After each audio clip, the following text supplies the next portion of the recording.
No. We'd love to drive manual all the time. I own a manual, he owns a manual, we far prefer it. But the problem is there's a large segment of the buying public that buys automatic. Well, there's another problem too, and that is a lot of press cars are only offered in automatics. You'd be surprised actually how many press cars we get, and we get the automatic version.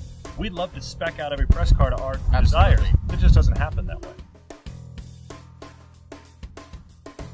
I'd love to do something once a week if we could. Well, for as many ideas as we have for kinds of car reviews and comparisons we could do, we would love to make it once a week. We'd love to. But we wanted to always make these really high quality.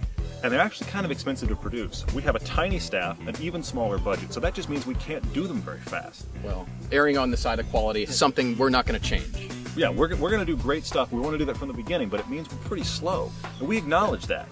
The way you can help actually is tell everyone you know about the show, because the more subscribers we get, the more people we have on the website, the better sponsors we can get, which means we can make more videos because we now have a better budget and it still doesn't cost you a dime. There are plenty of things I hate, and we unfortunately have still driven some of them.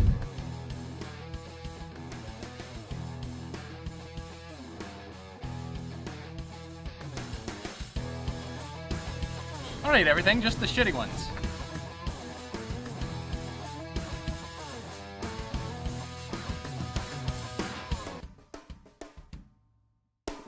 Well, there's plenty of cars we like, but just because one manufacturer makes a great car and doesn't mean everything they make is good. Pick any manufacturer you want. Not all of their cars are the best thing ever.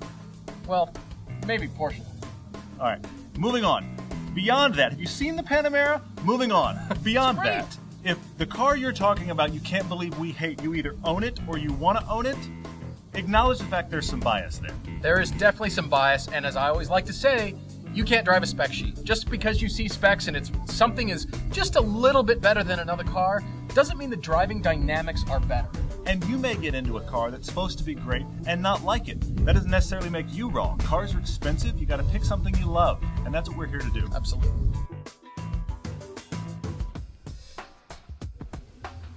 No.